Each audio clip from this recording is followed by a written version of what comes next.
कल की क्लास में हम लोगों ने पॉलिटी स्टार्ट की हुई थी। पॉलिटी में हमने सबसे पहला टॉपिक देखा था, that is about the preamble of India. उसके क्वेश्चंस देखे थे, ये आपको याद रखना था।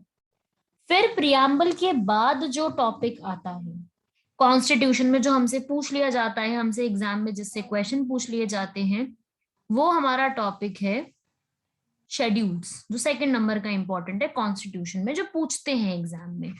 तो वो टॉपिक है हमारा स्केड्यूल्स। ये आपके सामने लिखा हुआ है, पूरी स्क्रीन के ऊपर आपको नजर में आ रहा है। समझना पहले ये होते क्या है। शेड्यूल्स कुछ नहीं, बस ये एक्स्ट्रा इंफॉर्मेशन है, जो आर्टिकल्स में कवर नहीं हुई इंफॉर्मेशन, वो इंफॉर्मेशन शेड्यूल्स में लिखी गई है। जो एक्स्ट्रा इंफॉर्मेशन आर्टिकल्स में हमने कवर नहीं करी, वो हम कहाँ पे लिखते हैं? शेड्यूल्स में। वो है शेड्यूल्स का टॉपिक। तो अपने पास टोटल 12 शेड्यूल्स हैं। क्वेश्चन आता है ओरिजिनली कितने थे। ओरिजिनली से मेरा मतलब क्या होता है? ओरिजिनली से मेरा मतलब है इस डेट से, इस डेट से, सॉरी यहाँ नवंबर आएगा, 26 नवंबर 1949 की डेट से मेरा मतलब है कि इस डेट को, ये है मतलब ओरिजिनली। तो ओरिजिनली इस डेट को 8 शेड्यूल्स थे, ठीक है। तो जो 12 हुए हैं, ये बाद में 4 ऐड हुए हैं, तो 8 + 4 का हिसाब करके 12 हुए। 8 थे भाई ओरिजिनली, और 4 एडेड है। तो क्वेश्चन आता है originally how many schedules were present. Originally का आंसर होगा इसके अंदर 8। तो अब इन 12 को लर्न करने की समस्या एक बहुत बड़ी हो जाती है कि how you are going to learn these 12 schedules, कि ये 12 शेड्यूल्स कौन कौन से हैं, कौन कौन से, मतलब इनको कब ऐड किया गया, इनको लर्न कैसे करना है। बहुत सिंपल है, ट्रिक मैं बता रही हूँ, सब लोग लिख लो सामने स्क्रीन पे, फिर हम एक एक को समझ लेंगे।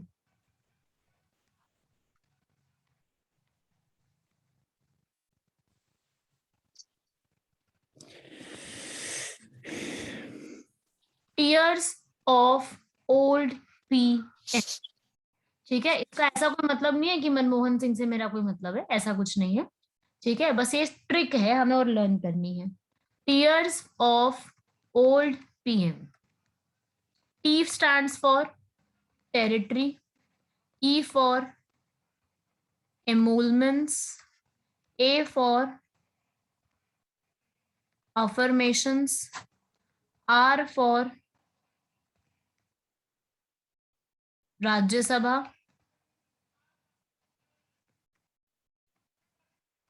S for scheduled areas, O for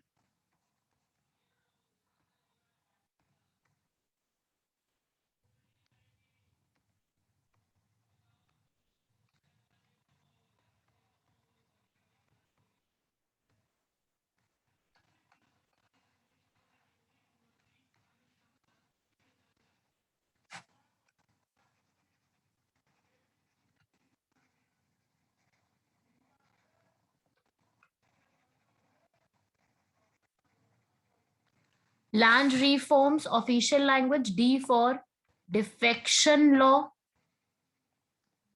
P for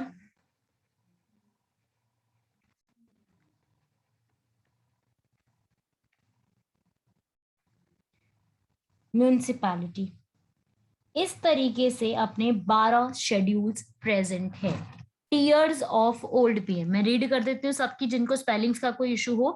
T for territory, E for emoluments, A for affirmations,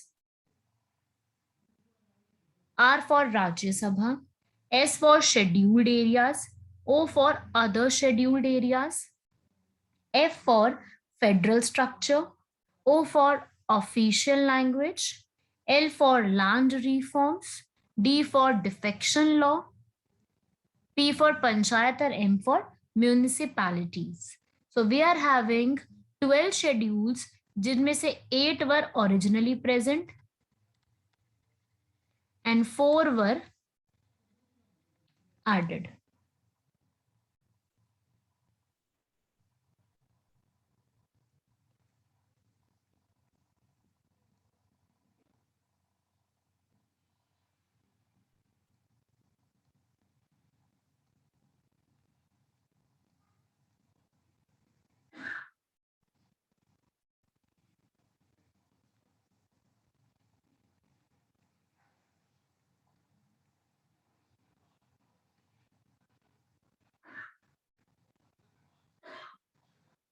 ठीक है भाई, ये लिख लिए होंगे सबने, इसको नोट कर लो। अब एक एक को हम डिस्कस करने वाले, ठीक है भाई। Which four one added later, Shakir जो लास्ट की फोर है ना वो बाद में ऐड हुई थी। मतलब एट, ये एट तक लिखा है ना, ये ओरिजिनल थी, बाकी जो एल डी पी एम ये बाद में ऐड हुई है चारों, ठीक है।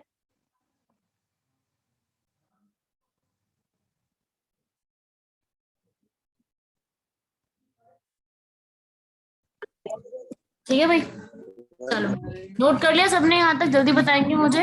Everybody noted all these points. अरे म्यूट रखो भाई नरेश।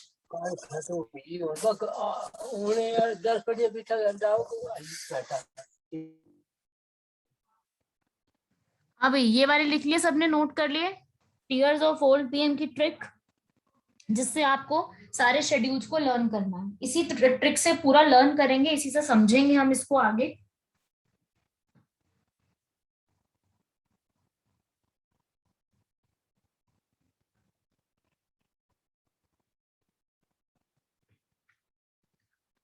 चलिए डन का मैसेज आ गया, ओके। तो मैं स्क्रीन हटा रही हूँ, अब हम इसको एक एक को डिस्कस कर लेते हैं।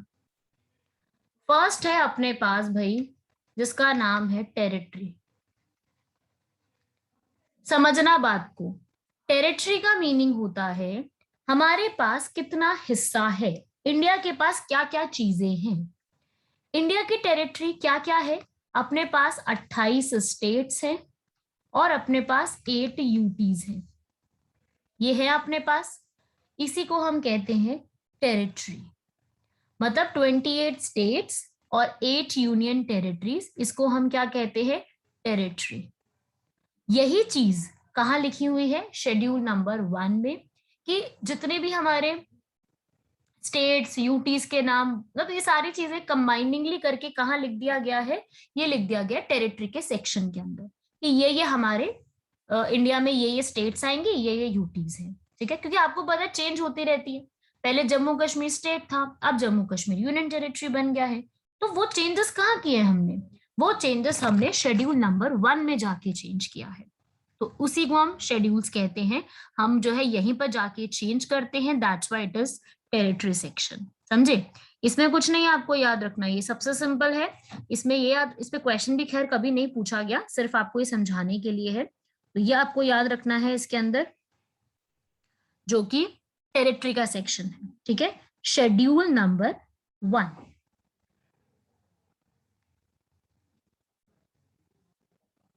ठीक है भाई, इसको लिख लीजिएगा। शेड्यूल नंबर 1 जो किससे डील करता है, ये डील करता है सारी की सारी यूनियन टेरिटरीज एंड स्टेट्स की, ठीक है। यस यस शाकिर, जो रैंकिंग है वो इसी तरीके से की हुई है। चलिए आगे बढ़ते हैं। शेड्यूल नंबर 1 में आपको यही याद रखना है सिर्फ, कि शेड्यूल नंबर 1 में क्या लिखा हुआ है, names of states and their extent, कितने एक्सटेंट तक फैली हुई है,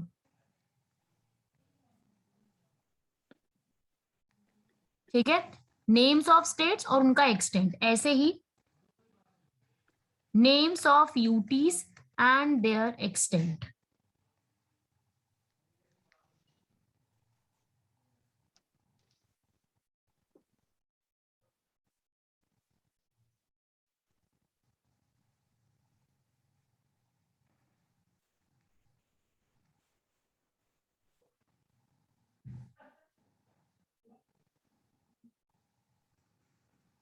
ठीक है भाई, लिख लेना ये चीज।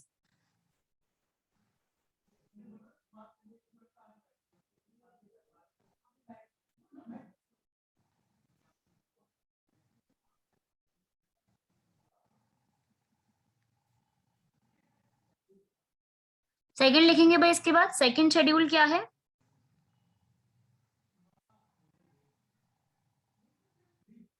Second schedule emoluments. कोई मुझे बताएगा what is the meaning of emoluments.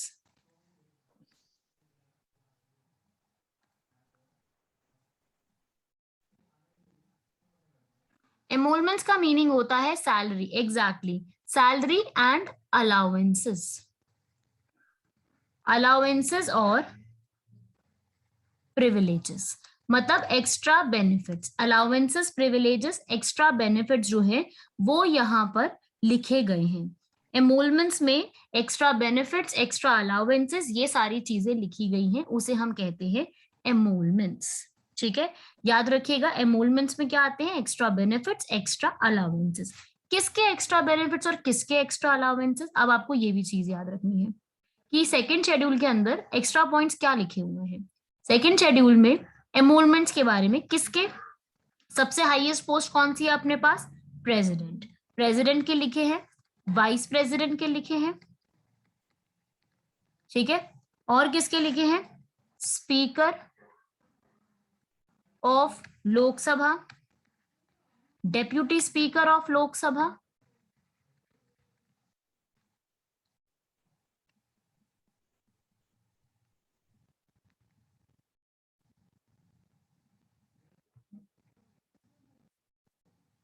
ठीक है, speaker of Lok Sabha, deputy speaker of Lok Sabha, और उसके अलावा लिखेंगे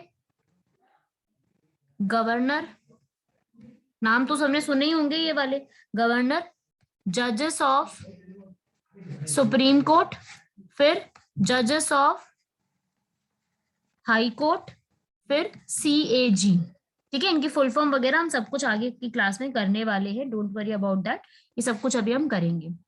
तो इन सब लोगों के एमोलमेंट्स जो है कि इन लोगों को एक्स्ट्रा क्या बेनिफिट्स और एक्स्ट्रा क्या जो है बेनिफिट्स, एक्स्ट्रा क्या एमोलमेंट्स, क्या चीजें यहाँ पर जो एक्स्ट्रा मिलेंगी, वो इसमें सारी चीजें लिखी हुई हैं। समझ रहे हो ना, याद रखिएगा इसके अंदर कहीं पर भी प्राइम मिनिस्टर का जिक्र नहीं है, prime minister is nowhere included in this. ठीक है, प्राइम मिनिस्टर यहाँ पे कहीं नहीं लिखा गया है।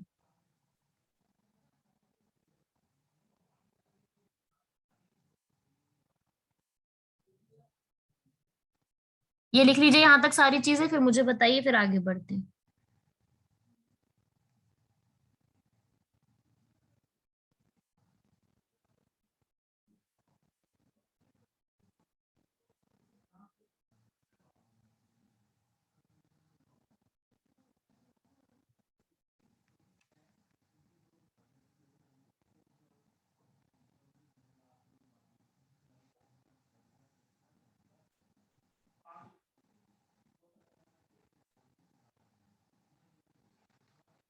ठीक है भाई, डन हो गया आई थिंक सबका। हाँ, UTLG वगैरह सब कुछ है, गवर्नर इज इंक्लूडेड, यस।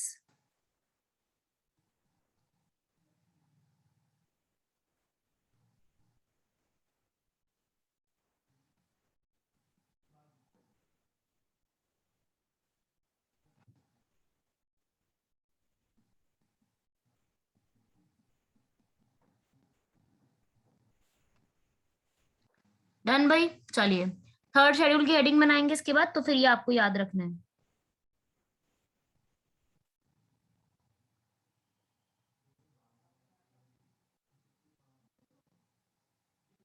ठीक है भाई, आगे लिखेंगे इसके बाद।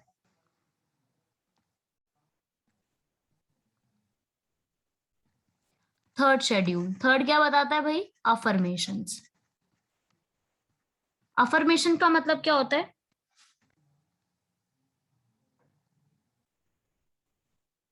Hello, oath. ठीक है, अफर्मेशंस का मीनिंग क्या होता है भाई, ओथ। बिल्कुल सही सलीम, शाकिर बिल्कुल सही है आंसर, ओथ। देखिए भाई, अफर्म मतलब क्या होता है, अफर्म का मतलब होता है एक पॉजिटिव स्टेटमेंट। तो यहाँ पे ओथ में क्या किया जाएगा, यहाँ पर हर पर्सन की ओथ लिखी गई है कि कौन सा पर्सन कौन सी ओथ लेगा, वो सब चीजें यहाँ पे लिखी गई है अफर्मेशन सेक्शन में।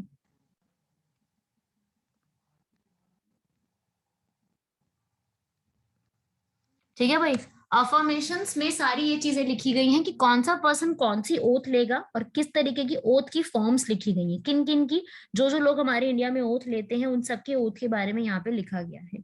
ये आपको याद रखना है शेड्यूल नंबर थर्ड में। क्वेश्चन पता है कैसे आते हैं कि schedule number this deals with, ऐसे करके पूछ लेंगे।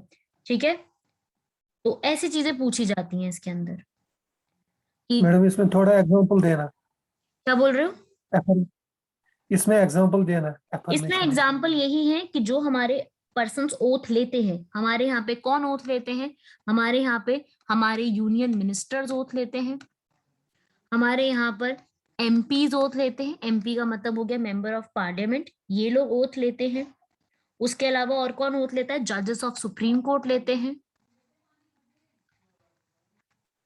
स्टेट के सारे मिनिस्टर्स ओथ लेते हैं, ठीक है, जजेस ऑफ हाई कोर्ट लेते हैं।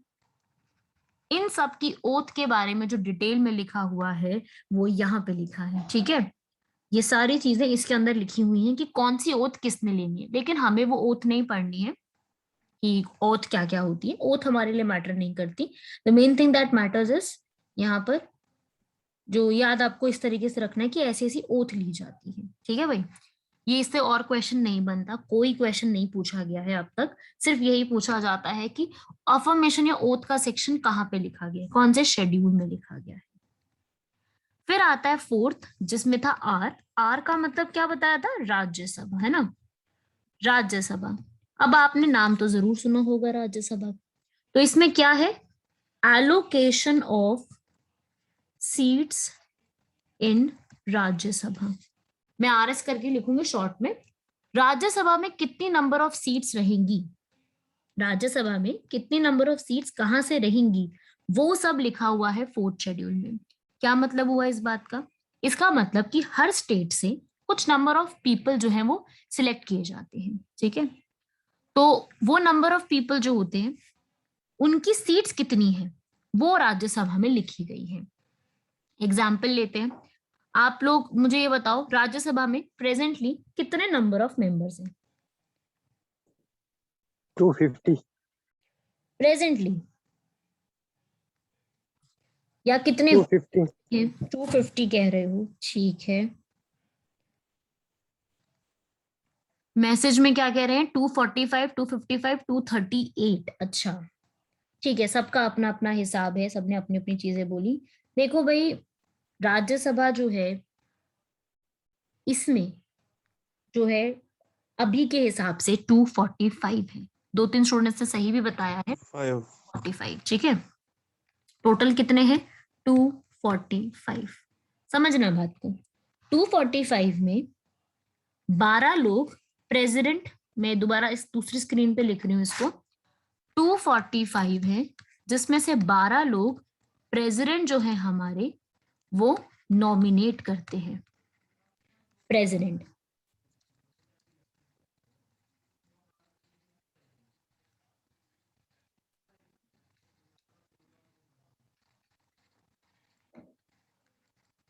इन चारों की सेक्शन में, इन चारों में जो भी पर्सन एक्सेल कर रहा है, इन चारों में जो भी पर्सन अच्छे से कर रहा है, बहुत अच्छी उसका मतलब नाम है इन चीजों में से, उन पर्सन को, उन 12 लोगों को प्रेसिडेंट नॉमिनेट कर देते हैं। और बाकी जो बच गए वो सारे 233 ये इलेक्टेड होते हैं, इनको चूज करके भेजा जाता है, ठीक है। ये राज्यसभा के बारे में बता रही थी मैं। राज्यसभा के अंदर सीट्स का जो डिस्ट्रीब्यूशन है वो 245 बनती है, 12 तो हटा दो, 233 बच गई। ये जो 233 है, ये 233 हर स्टेट में से चूज की जाती है, स्टेट और यूनियन टेरिटरी में से। तो वैसे मैं बता देती हूँ, यूपीएससी ने इस साल ही एक क्वेश्चन पूछा है, एक एग्जाम होता है डिफेंस का, उसमें क्वेश्चन पूछा था यूपीएससी ने रिलेटेड टू राज्यसभा। 4 ऑप्शन देके पूछा था कि इन चारों में से किसकी सबसे कम सीट है राज्यसभा में। मैं आपको थोड़ा ओवरव्यू दे देती हूँ इसके बारे में, सुनेंगे सब लोग। सबसे हाईएस्ट सीट किसकी लगती है आपको, यूपी। यूपी, राइट, यूपी सबसे हाईएस्ट है, यूपी की 31 सीट्स हाईएस्ट यूपी की, याद रखिएगा हाईएस्ट हमेशा यूपी की ही रहती है, ठीक है। तो इतना इजी क्वेश्चन तो आपसे पूछेगा नहीं कोई, क्योंकि इजी हो गया ये तो बहुत ही। अब अगर क्वेश्चन आता है कि यूपी के बाद सेकंड हाईएस्ट कौन सी है, क्योंकि यूपी तो सबको पता है, सेकंड हाईएस्ट कौन, नो राजस्थान की तो सिर्फ 10 हैं, इससे पहले और महाराष्ट्र। महाराष्ट्र महाराष्ट्र। महाराष्ट्र की हैं 19 सीट्स, ठीक है, याद रखिएगा, क्वेश्चन आया था इस बार, यूपीएससी ने भी पूछा है इस पे क्वेश्चन, तो हमसे आते हैं ऐसे क्वेश्चन। तो और महाराष्ट्र के बाद, महाराष्ट्र टॉप 3 याद कर लो, उतना बहुत है, सारी नहीं पढ़नी, टॉप 3 याद कर लो बस। फिर है तमिलनाडु, तमिलनाडु 18। तो ये टॉप 3 याद होनी चाहिए कि टॉप 3 में ये 3 सीट्स हैं। ठीक है भाई, तो ये ऐसे करते करते हर स्टेट की मिला के अपने पास 233 बन जाएंगी। ठीक है, हर स्टेट की मिला के तो टोटल बन जाएंगे 233 प्लस 12, 245 बन जाएंगे। प्रेजेंटली 245 है ऐसा हिसाब। और बाकी जगह से भी एक एक सीट है। बहुत सारी जगह है जहाँ पे एक एक सीट है, क्योंकि वहां पे पॉपुलेशन उतनी नहीं है, तो हमें जरूरत नहीं है ज्यादा सीटों की, तो वहां पर एक एक कर रखी है। ठीक भाई, तो ये चीज याद रखिएगा, ऐसे क्वेश्चन भी एग्जाम में आते हैं। तो टॉप 3 और जिनकी एक सीट है उनके नाम लिख लेते। एक सीट कहाँ कहाँ की है भाई, सबसे ऊपर से स्टार्ट। जम्मू कश्मीर, पहले तो मुझे अपनी स्टेट की बताओ तुम लोग, जम्मू कश्मीर की कितनी फोर सीट है है? Ma'am, very four. Good, Jammu Kashmir की 4। ये याद रखना भाई, अपनी स्टेट का तो रटा हुआ होना चाहिए।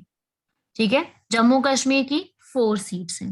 अब आओ भाई जम्मू कश्मीर के बाद गोवा एक सीट के ऊपर की, एक सीट किस किस की है? तो भाई गोवा की है, सिक्किम की, नॉर्थ की ईस्टर्न बहुत ही स्टेट छोटी सी है ना, इसलिए इसको जरूरत नहीं पड़ती है ज्यादा। उसके अलावा अंडमान निकोबार, कितनी है अंडमान निकोबार की? अंडमान निकोबार की रिप्रेजेंटेशन नहीं है। ठीक है, अंडमान निकोबार की रिप्रेजेंटेशन नहीं है, याद रखना। मैं लिखवाऊंगी ये चीज भी अभी आपको। पहले लिखो किनकी एक एक सीट्स हैं। गोवा, मणिपुर, मिजोरम, नागालैंड, मेघालय, और एक है पुडुचेरी।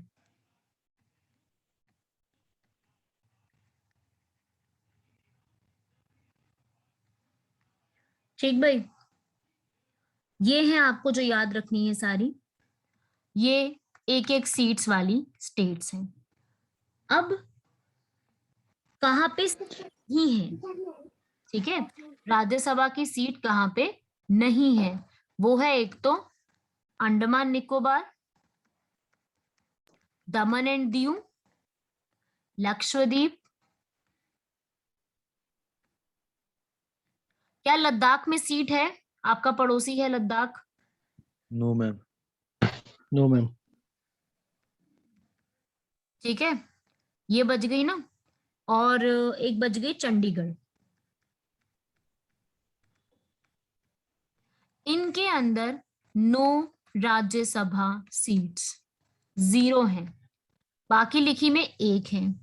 और यूटी कौन सी बच गई भाई? जम्मू कश्मीर, जम्मू कश्मीर में आपने पढ़ ली 4 है। और यूटी कौन सी बच गई? दिल्ली, दिल्ली में 3। और बच गई पुडुचेरी, उसमें है 1। ठीक है, तो 8 हो गई यूनियन टेरिटरीज। तो यूनियन टेरिटरीज का आपको हिसाब किताब याद होना चाहिए। ठीक है भाई, तो ये है रिप्रेजेंटेशन, क्वेश्चन इस पे पूछा गया है इस बार। तो ये रिप्रेजेंटेशन जो सामने लिखी है ना, ये सब आपको शेड्यूल नंबर 4 में देखने को मिलेगी। जो मैंने आपके सामने अभी लिखा है स्क्रीन के ऊपर, ये सारी आपको शेड्यूल नंबर 4 में देखने को मिलेगी।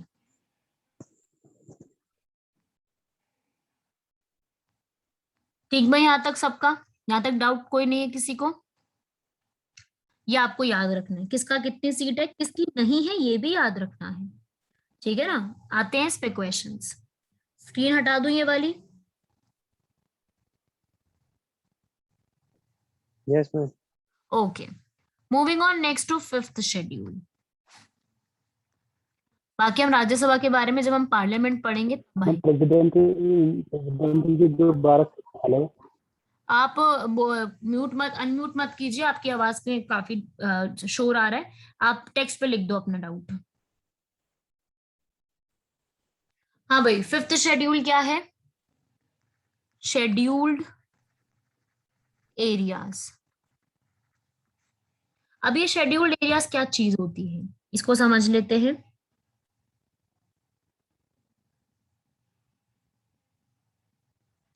शेड्यूल्ड एरिया वो एरियाज होते हैं जो कि प्रेसिडेंट डिक्लेयर करते हैं। मैं आपको सारा लिखवा रही हूँ इसके बारे में, यहाँ पे लिखना है।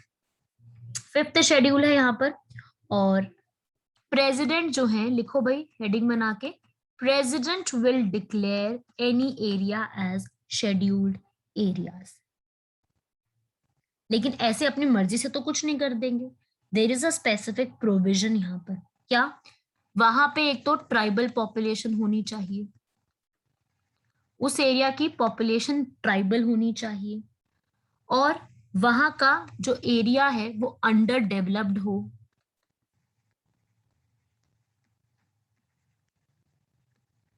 अंडर डेवलप्ड समझ रहे हो ना, वहां पर मतलब कुछ खास डेवलपमेंट है नहीं।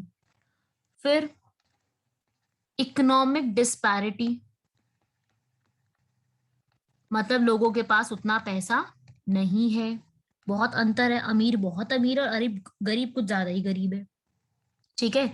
और फिर लास्ट है, वहां का जो एरिया है वो थोड़ा सा रफ है, मतलब या तो बॉर्डर के पास लगता है, या तो वहां की जो ज्योग्राफी है वो थोड़ी सी जो है हिली एरियाज है, डेवलपमेंट उतनी खास नहीं है। तो उन एरियाज को अगर ये चारों कंडीशन सेटिस्फाई हो जाती है तो उस एरिया को शेड्यूल्ड एरिया डिक्लेयर किया जा सकता है by the president of India. समझ रहे हो? प्रेसिडेंट जो है, पहला क्वेश्चन क्या बनेगा, who can declare the any area scheduled area, तो आंसर प्रेसिडेंट। तो क्राइटेरिया क्या है? ये 4 क्राइटेरिया है, इनके बेसिस पे डिक्लेयर किया जा सकता है। और एक एरिया को डिक्लेयर करते हैं, ऐसा नहीं पूरी स्टेट को डिक्लेयर कर दिया कि ये पूरी स्टेट ही शेड्यूल्ड एरिया है, नहीं, सिर्फ एक एरिया को डिक्लेयर करते हैं कि इस स्टेट का ये एरिया शेड्यूल्ड एरिया है। जैसे होता है ना, आप लोग याद करो स्कूल में होता था ना अपने साथ की, बहुत बड़ी क्लास है, 40-50 बच्चे हैं, तो उसमें से टीचर 2 से 3 बच्चों को देखती थी कि यार ये 2 से 3 बच्चे थोड़े से वीक है पढ़ाई में, तो इनको थोड़ा ज्यादा ध्यान देने की जरूरत है, इनके डाउट क्लासेस रखवाओ, इनकी एक्स्ट्रा क्लासेस रखवाओ। कहते थे ना कि पूरी क्लास की नहीं होती थी, कुछ बच्चों की होती थी, क्यों? क्योंकि वो थोड़े वीक थे उस समय। ऐसे ही यहाँ पे भी होता है कि सारे स्टेट की नहीं, उस स्टेट में से कुछ हिस्सों की जो थोड़े से ऐसे एरिया हैं जो थोड़े से अंडर डेवलप्ड है, जो थोड़े से उसमें जरूरत है कि उसको थोड़ा डेवलप करवाया जाए, उन एरियाज को। तो ये है जहां पे ट्राइबल पॉपुलेशन ज्यादा है, लिटरेसी अच्छी नहीं है, एजुकेशन नहीं है, डेवलपमेंट नहीं है, इंडस्ट्रीज नहीं है, लोगों के पास उतना खाने के लिए नहीं है, समझ रहे हो ना बात। और इकोनॉमिक मतलब गरीबी ज्यादा है, वहां पर पॉवर्टी ज्यादा है, डिस्पैरिटी है, अमीर ज्यादा अमीर है, गरीब बहुत ज्यादा ही गरीब है। और एरिया भी ऐसा है जहाँ पे कनेक्टिविटी इश्यूज हैं। ऐसी चीजें अगर हो जाती हैं, और भारत में बहुत सारे ऐसे एरियाज हैं, आप लोगों को पता ही होगा, तो उस एरियाज को हम क्या करते हैं, हम शेड्यूल्ड एरियाज डिक्लेयर कर सकते हैं। ठीक है, तो ये याद रखिएगा, ऐसे एरियाज को शेड्यूल्ड एरियाज डिक्लेयर करते हैं। और आज के समय में शेड्यूल्ड एरियाज वाली स्टेट्स 10 हैं। ऐसी 10 स्टेट्स हैं जो कि शेड्यूल्ड एरिया की कैटेगरी में आती हैं। ठीक है, मैं 10 स्टेट के नाम भी लिखवा रही हूं आपको कि किस में है ऐसा। ठीक है, लिखेंगे 10 स्टेट्स के नाम, लेकिन पूरी स्टेट नहीं है, अभी समझाया मैंने आपको, पूरी क्लास नहीं, क्लास के कुछ बच्चे थे, ऐसे उस स्टेट के अंदर कुछ एरियाज को किया। आपको वो एरियाज नहीं पढ़ने क्योंकि हम उस स्टेट का एग्जाम नहीं दे रहे, पर मैं आपको स्टेट्स के नाम लिखवा रही हूँ, वो आपको पता होने चाहिए। आंध्र प्रदेश, छत्तीसगढ़, गुजरात, हिमाचल प्रदेश, महाराष्ट्र, उड़ीसा, जम्मू कश्मीर नहीं है इसके अंदर, ठीक है, राजस्थान, तेलंगाना, झारखंड।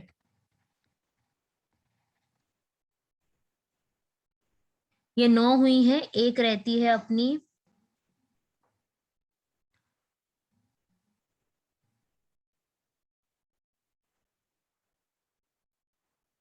एमपी, हाँ एक रह गई एमपी, मध्य प्रदेश,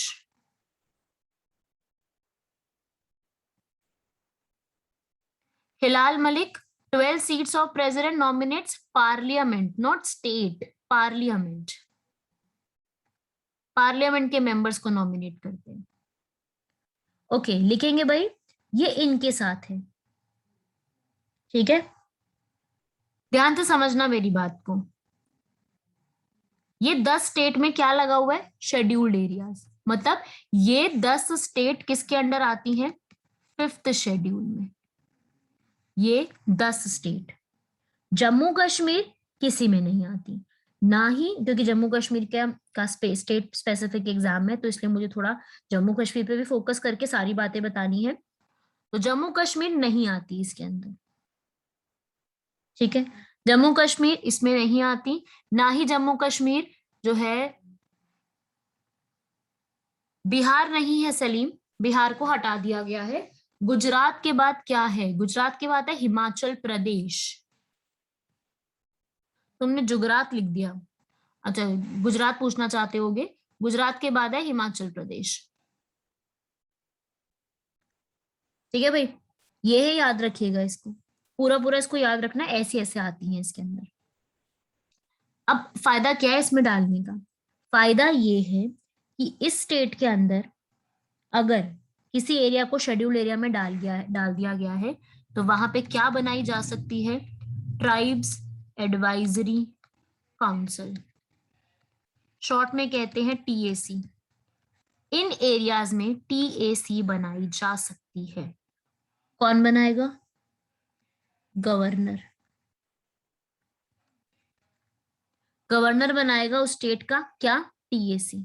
वो टीएसी की रिपोर्ट तैयार होगी, गवर्नर तैयार करेगा, और फिर कहां भेजी जाएगी रिपोर्ट? प्रेसिडेंट के पास।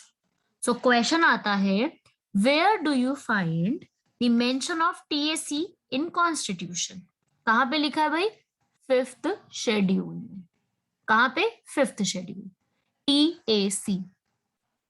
और ये टीएसी गवर्नर के हिसाब से होती है, और फिर जो ये टीएसी है, ये टीएसी गवर्नर बनाते हैं, और फिर आगे गवर्नर अपनी रिपोर्ट किसको भेजेंगे? प्रेसिडेंट को साइन करने के लिए, ठीक है। ट्राइब्स एडवाइजरी समझ रहे होगे, इसका काम क्या है? ट्राइब्स को एडवाइस करना, जो ट्राइब्स हैं उनके डेवलपमेंट के लिए एडवाइसेस देना, ये काम है इसका।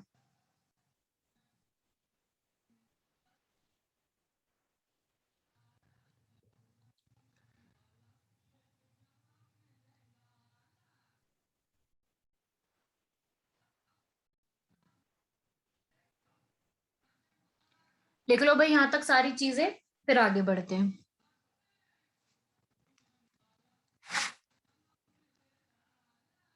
Done, move ahead. Okay, done हो गया सबका। ये है 5th शेड्यूल के बारे में इन स्टेट्स का। अब आते हैं 6th शेड्यूल पे। 6th शेड्यूल क्या कहता है? वो बोलता है अदर शेड्यूल्ड एरियाज। मतलब कुछ अलग से शेड्यूल्ड एरियाज। मतलब क्या हो जाएंगे इसके अंदर? वो शेड्यूल्ड एरियाज जो पहले कवर नहीं हुए, उनको हम यहां पे कवर कर रहे हैं, ठीक है। क्या होता है इसके अंदर? जिनकी बहुत ही ज्यादा ट्राइबल पॉपुलेशन है, ठीक है, उनको इसमें डाल दिया गया, ठीक है। इसमें है, आती हैं आपकी 5 स्टेट्स, 5 स्टेट्स आती हैं इसमें, सिर्फ 5, ठीक है। आप उसको लर्न करोगे, एक ट्रिक लिखवा रही हूं मैं, उससे लर्न करोगे इन 5 को। MAMTA, ममता, ठीक है। ममता मीन्स मदरहुड, ठीक है, ममता। तो उसके हिसाब से आप लर्न करोगे 5। कौन कौन सी है भाई 5? लिखो मेरे साथ। मेघालय, और ये 5 कौन सी हैं? North east states. तो इजी है याद करना। A for Assam, M for Mizoram, T for Tripura, and A for Arunachal Pradesh. तो ये 5 स्टेट्स जो कि नॉर्थ ईस्टर्न की हैं, इन 5 स्टेट्स के लिए स्पेसिफिकली 6th शेड्यूल में लिखा गया है। समझ रहे हो बात? जैसे अभी हमने पढ़ा 5th शेड्यूल में क्या था, TAC, tribal advisory council. Same उसी तरीके से इन स्टेट्स में क्या बनाई जाएगी भाई, ADC, ऑटोनॉमस